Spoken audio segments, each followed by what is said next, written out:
We all have an example of a footballer who we were convinced would make it at the very highest level, only for them to end up playing park football, blaming an innocuous sprained ankle for their inability to win the Ballon d'Or, and hooked on ketamine. Admittedly, that is a very specific personal example. Circumstances may vary. 14 years ago, Hull City signed 18-year-old midfielder John Bostock on loan from Tottenham Hotspur. Some of you may have heard of him. I spoke privately, though I hope he won't mind me putting it on the record now, to then Hull City manager Nigel Pearson at a pre-season friendly at the time, who said that Bostock was a special talent who could take the championship by storm. On his debut, he scored one of the best goals that I've ever seen live at any level of the game, and at that point, 14-year-old me was sold. It was all aboard the Bostock train. Next stop, promotion, followed by fame, fortune, and at least 100 caps for England.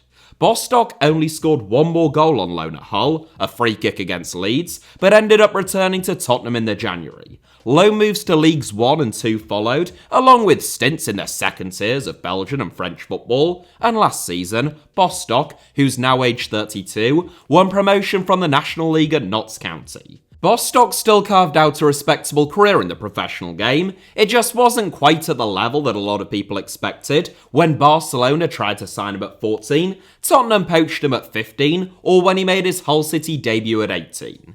It's all a case of expectations versus reality. Joe Cole, for example, had a magnificent career at the very highest level, winning 3 Premier League titles and racking up over 50 caps for England. Yet, I would still contest, as arguably the single most naturally gifted constituents of England's so-called golden generation, both Chelsea and England failed to maximise Cole's potential and could reasonably be accused of having wasted one of the biggest English talents of the modern era. The same is true, in my view, of the likes of Anthony Martial, Adnan Januzaj and Anderson, and probably, if I thought about it for long enough, some players who weren't ruined by Manchester United. Anyway, in today's video, I wanted to take a look specifically at players who I felt, having watched them at a young age, probably ought to have become era-defining players, but who, for a variety of different reasons, failed to make that impact. I've tried to avoid players whose careers were spoiled primarily by injuries, like Michael Owen, Alexander Pato, or Abu Diaby, and by modern era, I loosely just mean post-2000. Without further ado then, who legitimately could actually have featured in this 7 and would have been an incredibly predictable inclusion, but hand on heart, he wasn't someone who I watched a lot of in his formative years and felt convinced that he would become a superstar, despite all of the noise, so he just misses out. Here are 7 of the biggest wasted careers of the modern era. 7th, Tanguy Ndombele. I don't know if this is a hashtag hot take or whether lots of people felt the same way as me, but when Spurs signed Tanguy Ndombele in 2019, I thought that they were onto a winner. Tottenham had lost Moussa Dembele 6 months earlier, during a season in which they famously, or perhaps infamously, didn't make a single signing, but still managed to finish 4th. Having kept their powder dry the previous season then, Daniel Levy forked out what was, and still remains, the largest fee that Spurs have ever paid. Ndombele set Tottenham back €62 million, rising to €72 million subject to add-ons, comfortably eclipsing the previous record fee that they had paid for Davinson Sanchez. Ndombele had spent the last 2 seasons at Lyon, where he was absolutely outstanding. In the 2018-19 season, Ndombele was one of the standout midfielders in Europe's top 5 leagues, still aged only 22. So complete, Ndombele had impressive athleticism, able to get up and down the pitch at speed, whilst also having magnificent technique, bags of flair, and a wonderful eye for a pass. He ranked among the top 20 players, never mind midfielders, in Ligue 1 in terms of dribbles, most fouls committed against, passes per game, pass success rate, through balls, and expected assists. In other words, Ndombele looked as though he could do it all, as not just a suitable long-term replacement for Moussa Dembele, but a potential upgrade who was particularly devastating in transition. His performance in the Champions League against Manchester City in September 2018 in particular, in which he ran the game in a manner befitting of City legend Yaya Toure himself, aged only 21 at the time, was viewed as being indicative of Ndombele's talents and capabilities at his very best. It was all shaping up perfectly for Mauricio Pochettino until reality struck. In his first season at Tottenham, Ndombele only started 12 league games and he only managed to stay on the pitch for a full 90 minutes in 2 of them. Mauricio Pochettino's sacking and Jose Mourinho's appointment didn't exactly help a maverick gifted midfielder like Ndombele, whose work rate and fitness levels have been questioned at times. Antonio Conte's appointment was probably the final nail in the coffin for Ndombele at Spurs, who sent him back to Lyon on loan within months of Conte arriving. Last season, it should be said, Ndombele was part of a Napoli squad that won the Serie A title, and he racked up 40 appearances in all competitions. Nonetheless, Ndombele only actually played 792 minutes of football in the league, failing to play a single 90 minutes, and typically being introduced late on in games that Napoli were already winning, usually in place of Piotr Zielinski, as Luciano Spalletti looked to see out the match. He was good at that, and Ndombele's ball retention skills have never been questioned, but not good enough for Napoli to trigger their €30 million option to sign him. This season, Ndombele has gone out on loan to Galatasaray, who are only believed to be paying half of his wages for the duration of the loan deal, and have an option to make the move a permanent one for just €15 million. The chances of Galatasaray actually activating that option are somewhere close to zero. Ndombele has been woeful this season. Unfit and seemingly uninterested at times, there have been as many bust-ups with the club's management as league starts, and where he goes from here, and whether he will even continue in football after his contract at Tottenham ends in 2025, would seem to be unclear. Given that Ndombele is still only 27 and was one of the most sought-after midfielders in Europe 5 years ago, that is a pretty extraordinary state of affairs. One thing that is clear, and is for sure, is that I'm rubbish at predicting how midfielders will get on at Spurs, because I also thought that Paulinho was an excellent signing, and he turned out to be another dud as well. 6th, Hatem Ben Arfa. A predictable inclusion in a 7 of this ilk perhaps. I almost didn't include Hatem Ben Arfa for that reason, but the reality is, he is so immensely talented and so spectacularly self-sabotaged his own career that I'm afraid he has to feature. I once did a long interview with a former Lyon Academy graduate who represented France at 4 different youth levels, alongside the likes of Karim Benzema, Alexander Lacazette, Maxime Gonalon and Loic Remy, who told me that none of them, whether that be coaches or his peers, were in any doubt whatsoever, from the age of about 14 onwards, that Ben Arfa would become the best footballer in the world and that he would win the Ballon d'Or. He roomed with Benzema for years, this person, a man who would of course go on to win the Ballon d'Or and understood his talents better than most, but neither felt as though there was any comparison with Ben Arfa. At the age of 15, Ben Arfa starred in a documentary titled A la Clairefontaine, which followed the most promising young talents in French football. Ben Arfa was already a superstar, constantly feted and fawned over, and it was perhaps that adoration, before it actually achieved anything, combined with how easy football came to him, that ultimately would be Ben Arfa's undoing. Make no mistake, Ben Arfa still had some wonderful moments in football, and by most people's standards, he had an excellent career. He won 4 Ligue 1 titles in his first 4 seasons at Lyon, starred for Marseille, Newcastle and Nice, won 15 caps for France, and even made the 2015-16 Ligue 1 Team of the Year, following his renaissance in the Côte d'Azur. But whilst Ben Arfa's highlights reel may be able to rival the very best of them, his career as a whole most assuredly cannot. In 2014, after falling out with Alan Pardew, which, let's be honest, anyone could do, we'll let that one slide, but unfortunately, as he happened to do with every coach he ever had, Ben Arfa was shipped out on loan to Hull City.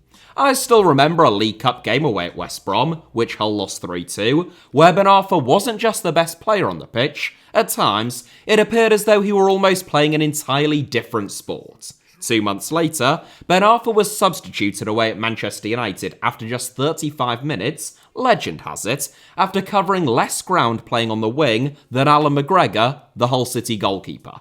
Ben Arfa never played for Hull again. That contrast from the effortless brilliance playing football with a skill, elegance and ease matched by few others, to being utterly ineffective and fairly offensive, looking as though he would rather be literally anywhere else than playing football, summed up Ben Arfa's career as a whole. He has been without a club for almost 2 years, his most recent stint at Lille having ended after he took to Instagram to describe the club's manager and chairman as being twisted. Attaboy, Hatem. Don't back down, double down. 5th, Johan Gerkhoff. I don't want to pick on the French, some of my favourite pastries come from there, and I admire their ability to have a foreign policy which is at least somewhat independent of the United States, but there is a certain je ne sais quoi about the first 3 inclusions in this 7, if you know what I mean. Well, it's not really a je ne sais quoi at all, is it? It's a quality that can very easily be described. They're all French. Tags like the next Pele, Maradona or Messi are almost always unhelpful and unjustified, but in the case of Johan Gerkhoff, who was branded the next Zinedine Zidane, they were only unhelpful. One of the most naturally gifted footballers of the modern era, Gerkhoff had all of the physical and technical attributes required to emulate Zizou. He was relatively big, at 6'1", incredibly elegant, the ball appeared to be glued to his foot, and he could both score and create goals. On his day, he was basically unplayable. Following his breakout at Rennes, Gerkhoff was signed by AC Milan, where he struggled to start games ahead of Kaká in his prime, for fairly obvious reasons, before departing in bitter circumstances. Gerkhoff's father, a former footballer himself, namely Christian Gerkhoff, claimed that there was a conspiracy in Milan to tarnish his son's reputation. Meanwhile, Paolo Maldini accused Gerkhoff of failing to integrate into the squad or attempting to learn Italian. In the 2008-09 season, however, back in France on loan at Bordeaux, Gerkhoff was arguably the best midfielder in Europe, and certainly, I would argue, the best one outside of Barcelona. He scored 15 goals and made 14 assists, inspiring Bordeaux to a rare Ligue 1 title, something which even Zizou couldn't do during his 4 years at the club. A big money move to Lyon followed, but in truth, Gerkhoff was never the same player again. A combination of fitness and allegations that he wasn't the most committed or dedicated of professionals conspired to deny French and European football of a rare jewel. Gerkhoff still played over 100 games for Lyon, more than 50 for Rennes, and won more than 30 caps for France. But when compared to his talents, the juxtaposition is a stark one. 4th, Ravel Morrison. I know what you're thinking. He's not French. Well, I regret to inform you that across the channel, over here in England, footballers are also capable of wasting their careers. A bit like Hatem Ben Arfa, Ravel Morrison is probably quite a predictable inclusion in a list of this ilk, but it's one that I still can't avoid. Alex Ferguson, who had an obsession with youth development for nearly 30 years at Manchester United, described Morrison as, quote, the best he'd ever seen at the age of 14. For someone who watched the likes of Giggs, Scholes and Beckham come through the Red Devils youth ranks, that is high praise indeed. So gifted with the ball at his feet, it's said that in his first training session with the Manchester United first team, still aged only 15, Morrison nutmegged Nemanja Vidic 3 times. That was during the same season that Vidic won the Premier League Player of the Season award and made the FIFPro World 11. Ferguson described Morrison as the saddest case of his career, but at 18, with only 6 months remaining on his contract, he was sold to West Ham. It was there, for just a couple of months, that Morrison came closest to realising his potential at the highest level. At the beginning of the 2013-14 season, Morrison was the talisman in a not always particularly inspiring West Ham team besides him, scoring his most famous goal in a 3-0 win away at Tottenham, which led to calls for Roy Hodgson to call him up for England. He didn't, and in January, after he'd been dropped by Sam Allardyce, Morrison went on loan to Queen's Park Rangers. The 2015-16 season, which Morrison spent at Lazio, was a particular low point, not just in terms of Morrison's football, he only played 4 league games all season, but in terms of his mental state and what it did to his relationship with football. Gary Neville has described Morrison as having had some significant complexities and challenges in his life that any of us would have found difficult to deal with. It's documented that Morrison lived with his grandparents before joining West Ham and was diagnosed with ADHD, but reportedly prohibited from taking his medication by Manchester United, owing to concerns that it may trigger a violation of doping rules. It would be wrong to speculate beyond that, but unfortunately for Morrison, the problems have persisted beyond his formative years, including numerous legal troubles ranging from assault to fraud. The end result is a man that Wayne Rooney described as being better than either Paul Pogba or Jesse Lingard, quote, by a country mile at Manchester United, never having played a league game for the Red Devils, never having won a senior cap for England, and having made just one Premier League appearance for Sheffield United in the last 10 years. Now aged 31, Morrison has been without a club since leaving MLS side DC United in January, and he most recently made the news for using a dead person's blue disability badge in order to park his car in Manchester. Third, Adriano. I'm not sure that Adriano quite gets the recognition that he deserves. Unlike Ravel Morrison or even Hatem Ben Arfa, and a bit more like Johan Gerkhoff, but to an even greater extent, Adriano, it could be argued, very briefly came close to fulfilling his potential. In the 2004-05 season, he scored 28 goals in 42 games for Inter Milan, scoring with particular proficiency in the UEFA Champions League. Adriano was even more prolific for Brazil, scoring 19 goals from 23 caps in 2004 and 2005. Adriano won the Golden Boot at both the 2004 Copa America and the 2005 Confederations Cup, scoring a brace, famously, against Argentina in the final in 2005, and deservedly earning successive Ballon d'Or nominations, in which he finished 6th and 7th in consecutive years, above the likes of Wayne Rooney, Zlatan Ibrahimovic, and Kaká. Adriano, it should be said, only turned 23 in 2005. His combination of raw athleticism in terms of his size, strength and speed, with excellent close control, a willingness to run defenders, and a sharp eye for goal, marked him out as potentially the greatest centre-forward of the 2000s and a clear heir apparent to Ronaldo. So where did it all go wrong? Well, in the words of Adriano, in the span of just 9 days, he went from the happiest day of his life to the worst. Barely a week after scoring a 93rd minute equaliser against Argentina in the final of the 2004 Copa America to take the game to penalties, in which he scored again and Brazil won, his father died of a heart attack. According to Adriano, his love of the game was never the same again. Of course, he still went on to have a sensational 2004-05 season, but behind the scenes, his world was falling apart.